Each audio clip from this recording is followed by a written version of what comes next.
Ryan was exactly the kind of guy you picture in movies. Tall, handsome, with this easy smile that made you feel like everything was going to be okay.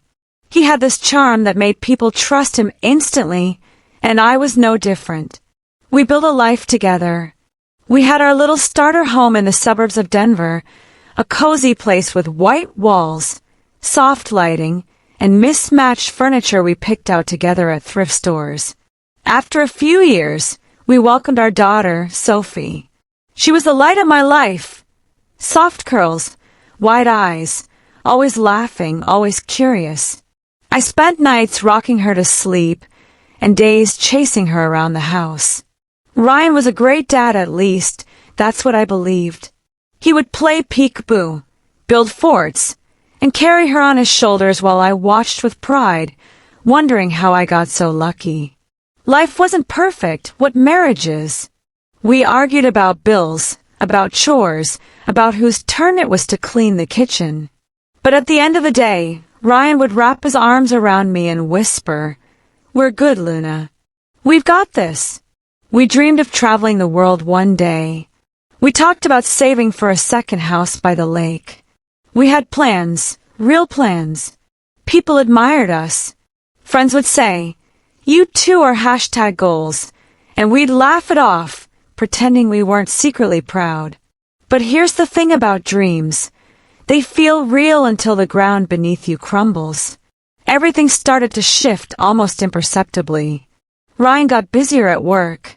He started coming home later, smelling like cologne that wasn't his, always saying he was tired, distracted. I brushed it off at first. Everyone gets stressed. Everyone has work pressure. I figured I just needed to give him space. But then things started piling up. I'd wake up at night to find his phone unlocked, faces flashing on the screen, half-heard whispers. His eyes would flinch when I asked simple questions. I'd see text messages pop up, and when I'd lean in to read them, he'd lock the phone like it was a secret vault. I told myself I was being paranoid. I'd talk to my sister. "Maybe I'm just overthinking things," I'd say, but deep inside, a knot had formed in my stomach. Still, I convinced myself that love was enough, that trust could be rebuilt with time and effort. The turning point came during a weekend trip we took to visit Ryan's parents. His best friend, Mark, tagged along as he always did. Mark was loud, fun, a little over the top, but Ryan adored him. They'd been inseparable since college. That weekend, I started noticing things that didn't add up. Mark and Ryan would disappear together, skipping family dinners or coming back late from just grabbing a drink. I caught them sharing inside jokes I wasn't part of. I brushed it off again, but something in me was restless. I didn't know then that one weekend, just one, would change everything. That's when the cracks would widen, secrets would spill out, and I would learn that the person I built my life around wasn't who I thought he was. I still remember the exact moment it all came crashing down, as if time slowed and every sound was muffled. It was a Saturday afternoon. Sophie was napping in the guest room, and I decided to make us coffee. The kitchen window was open, letting in the crisp mountain air, and I could hear Ryan and Mark's voices drifting from the living room. At first, it was harmless. Laughter, stories from college, harmless teasing. But then the tone shifted. "Damn, I can't believe she suspects anything," Mark said, his voice lower now. I froze. My hand, still holding the coffee mug, trembled. Ryan's voice responded, hushed but clear. "Yeah, she's clueless. That's what makes it so easy." A chill went through my body. My heart pounded like I'd run miles. I slowly crept closer, careful not to make a sound. From the corner of the hallway, I could see them, sprawled on the couch, leaning into each other like old friends sharing a secret. But the way Ryan looked at Mark, it wasn't friendly. It was intimate. Too intimate. "What if she finds out?" Mark asked. "Not a chance," Ryan sneered. She's obsessed with playing the good wife. Let her. I gripped the door frame, steadying myself. My vision blurred. That's when I heard it. Besides, it's not like it's a one-time thing. My knees buckled. I closed my eyes and tried to breathe, but then I peeked through the hallway again, and what I saw broke something deep inside me. Mark leaned in, cupping Ryan's face like a lover would. Ryan responded without hesitation, his lips brushing against Mark's cheek before pulling away with a crooked smile. I stumbled back, hitting the wall, and the coffee mug slipped from my hand, shattering on the floor. Their eyes darted toward the sound. Mark's face went pale. Ryan's jaw tightened like he wanted to say something but couldn't. "Luna!" Ryan whispered, as if hoping I hadn't heard. But I had. I stood frozen, every nerve screaming. My body felt hollow, like the air had been sucked out of me. My perfect life, the home, the family, the trust, it all vanished in that instant. I wanted to scream. I wanted to throw something. I wanted to run, hide, disappear. But instead, I stood there numb. Ryan stood up, his eyes wide and guilty. "Luna!" He stammered, but no words came out. I looked at him, at the man I loved, at the father of my child, and I saw the truth. It was ugly, unbearable, and yet undeniable. Mark stood up too, nervous, trying to smile. "Luna, it's complicated." Complicated? That's all they had to say. I walked past them, cold as ice, and locked myself in the bathroom. My hands shook as I gripped the sink. I stared at my reflection, red eyes, pale skin, tears streaking my face. For the first time, I whispered, "How could you?" That night, Ryan tried to explain. He begged, pleaded, promised to fix everything. He said it didn't mean anything, that it was just a mistake, a phase, something he couldn't control.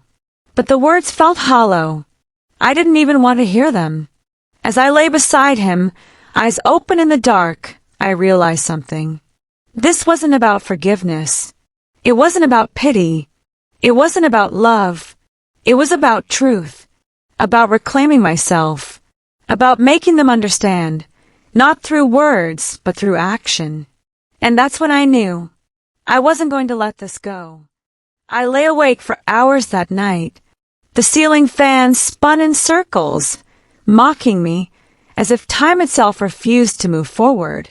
My heart hurt in places I didn't know could ache, under my ribs, behind my eyes, in the deepest part of my chest where trust used to live. Ryan's soft breathing beside me was unbearable. I wanted to shake him awake, scream at him, demand answers. But something inside me whispered, no. Not yet. Not like this. If I let him see my tears, my weakness, my unraveling, he'd think it's over. He'd expect me to forgive him. No. I sat up, pushed the covers away, and reached for my laptop. My hands hovered above the keys, unsure, trembling. But deep down, I knew this was the first step. If they thought they'd get away with this, they were dead wrong.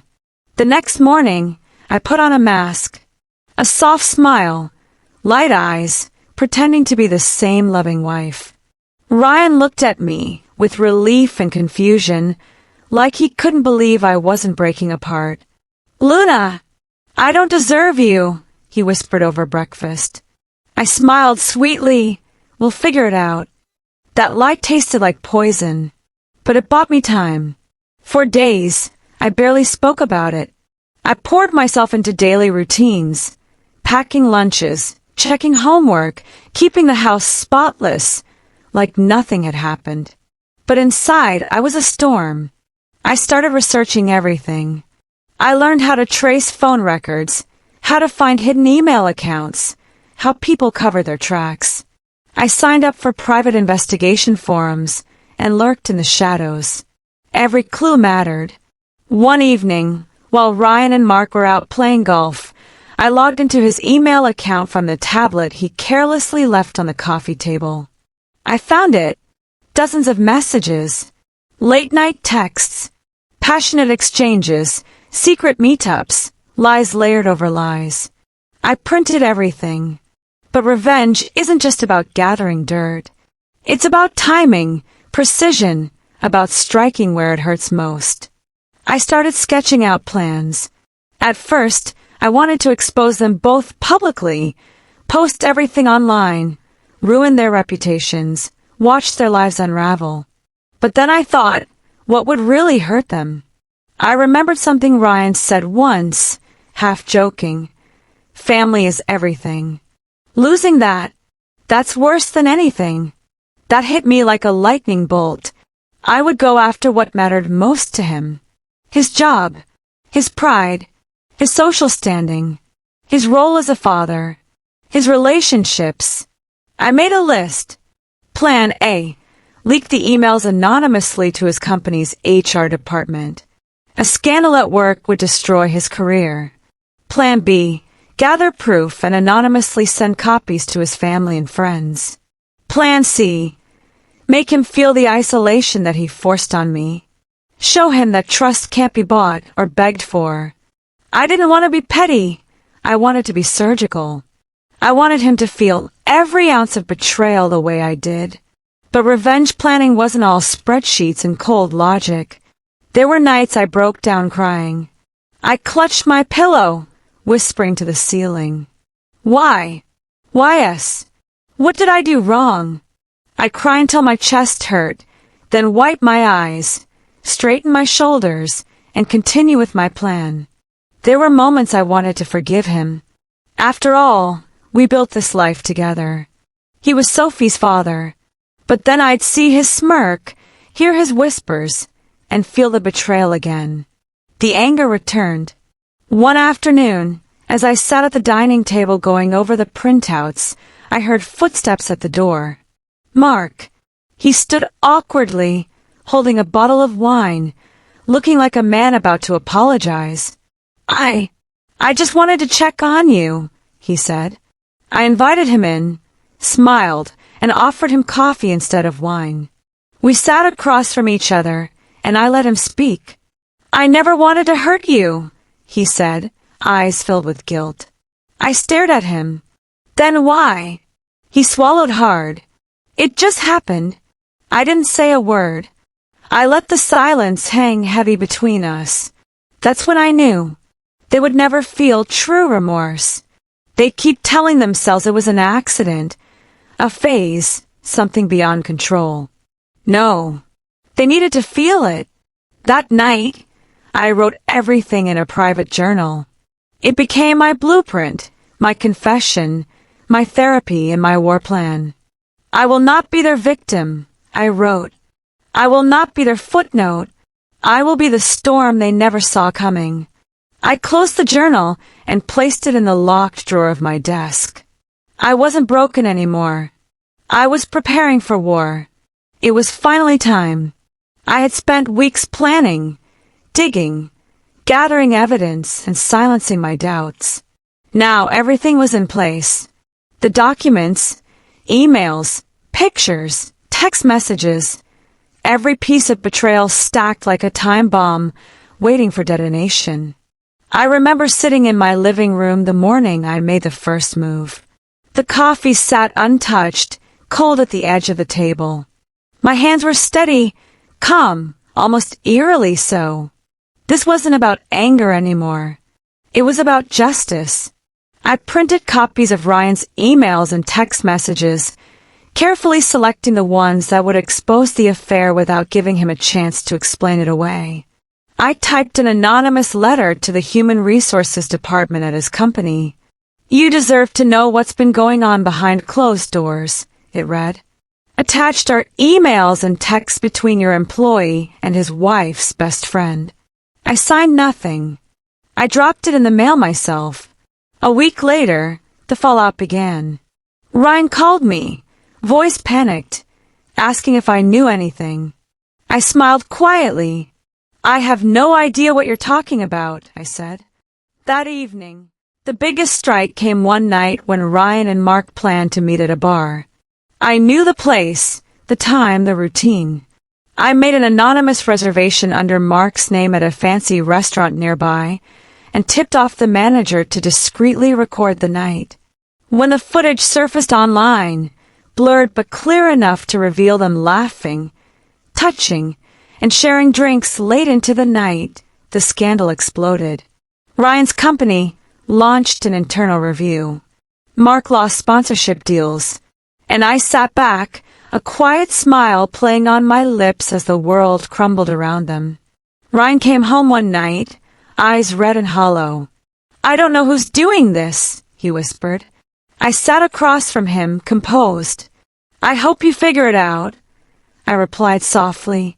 His shoulders slumped, and he whispered, "I'm so sorry." I didn't respond. Sorry wasn't enough. Not after everything. But it wasn't over.